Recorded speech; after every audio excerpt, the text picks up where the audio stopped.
Alors, on va utiliser l'équation différentielle du mouvement du pendule physique obtenue ici pour l'étude de deux exemples de pendules réels.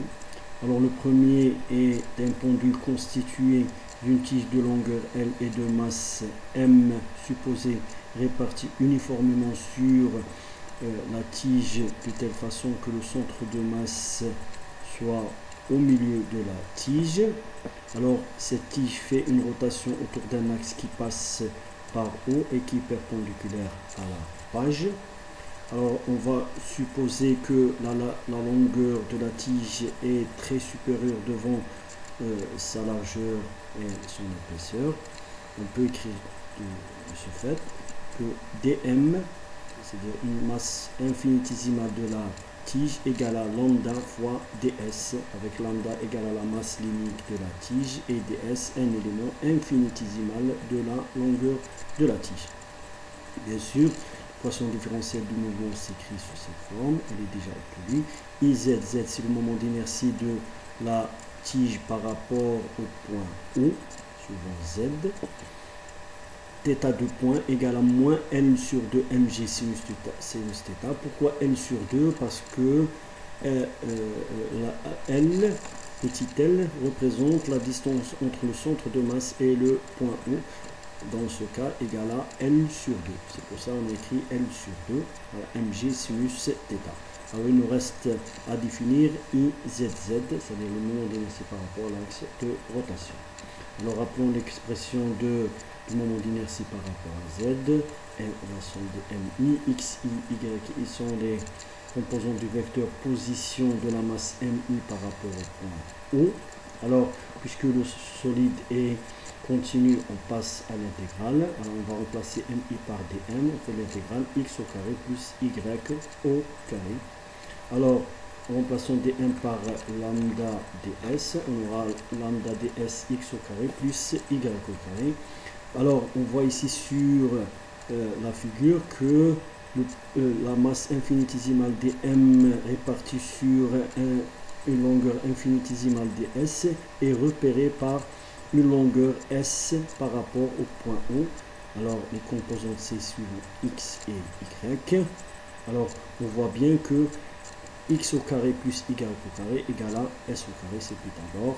Alors, en remplaçant x au carré plus y au carré par s au carré et en intégrant de 0 à n, puisque chaque masse est repérée par x et y par rapport à O, on va intégrer de 0 à n, on aura lambda, puisque c'est une constante, s puissance 3 sur 3 de 0 à n, qui s'écrit sous cette forme, lambda fois l puissance 3 sur 3, ou encore lambda fois l au carré sur 3. Alors rappelons que lambda fois l, c'est la masse de la tige, d'où le moment d'inertie de la masse égale à 1 tiers de ml au carré. Alors on pouvait avoir ce résultat en utilisant le théorème de Huygens qui dit que le moment d'inertie d'un solide par rapport à un axe qui ne passe pas par le centre de masse égale au moment d'inertie de ce même solide par rapport à son centre de masse plus sa masse fois la distance entre le centre de masse et le point de rotation. Dans ce cas, c'est L sur 2 au carré. Alors, on aura, avec ICM, c'est-à-dire le moment d'inertie par rapport au centre de masse est donné par 1 sur 12 ml au carré. C'est le cas d'une tige dont la longueur est très supérieure devant sa largeur. Alors, IZZ égale 1 sur 12 ml au carré plus 1 sur 4 ml au carré qui est égal à 1 sur 3 ml au carré, ce qu'on vient d'obtenir ici. Alors, l'équation différentielle du mouvement de la tige s'écrit sous cette forme. IZZ θ de point égale moins LMG sinus θ. Alors en remplaçant IZZ par son expression 1 sur 3 ml au carré θ de point, L est remplacé par L sur 2 et finalement on trouve cette équation différentielle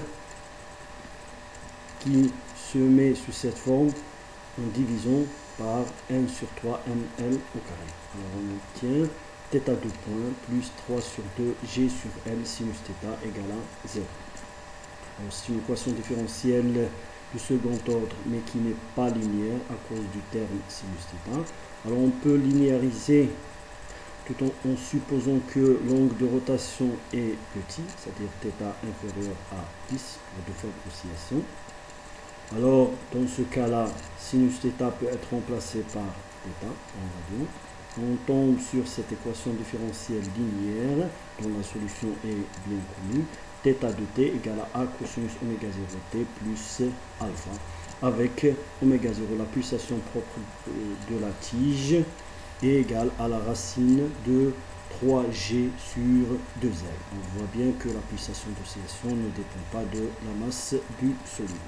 Maintenant, si on donne ces conditions initiales, par exemple, on va écarter la masse la tige par rapport à la verticale d'un angle θ0 et on va la lâcher sans vitesse angulaire.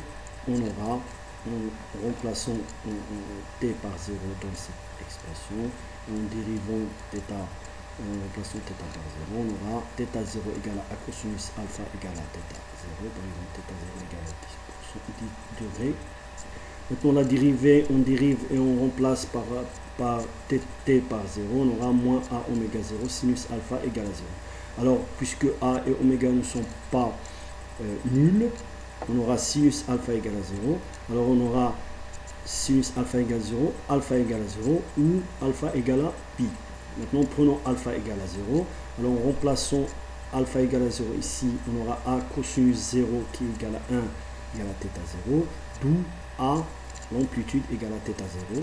Alors alpha égale à 0 et a égale à θ0. En remplaçant dans l'expression de l'équation du mouvement, on aura θ0 fois cosinus oméga 0 t. Maintenant pour alpha égale à pi, en remplaçant a cosinus pi égale à θ0, on aura θ a égale à moins θ0.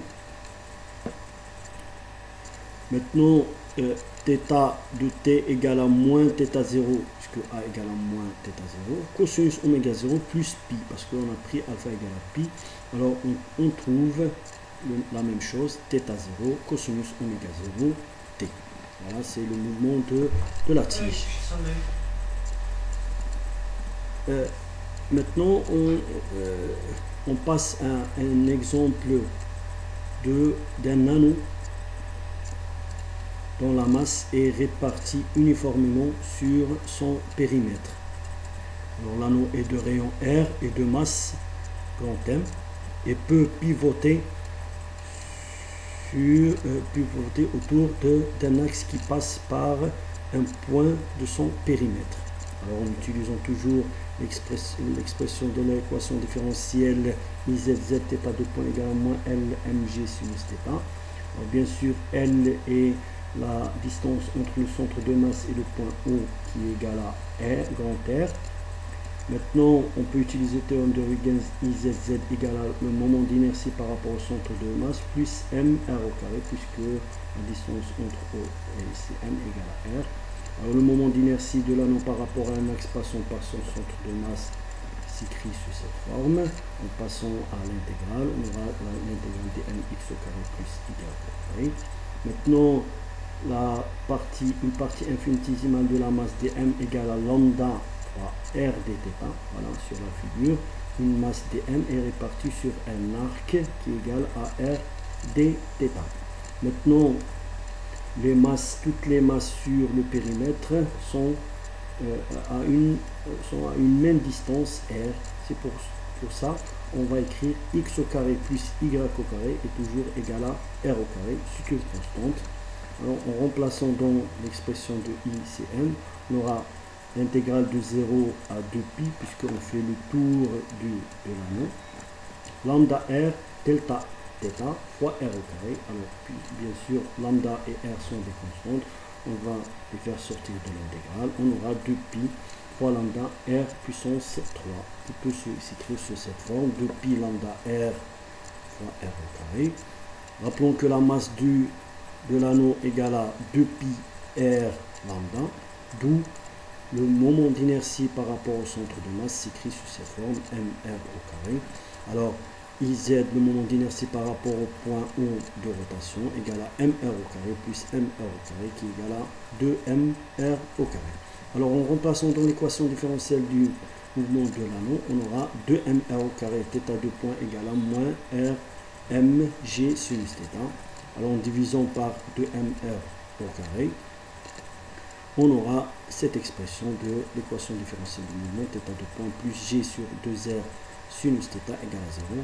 Alors pour de faibles oscillations, on peut remplacer sinus θ par θ. Voilà. Et la solution de l'équation est sous cette forme. θ de t égale à a sinus oméga 0 t plus alpha. Avec la pulsation propre du mouvement, s'écrit sous cette forme la racine de 2g sur r. Voilà. Maintenant, un dernier point. Alors, je propose à donner l'expression du moment d'inertie de l'anneau par rapport à un point sur son périmètre, et cela sans passer par le théorème de Huygens. Merci.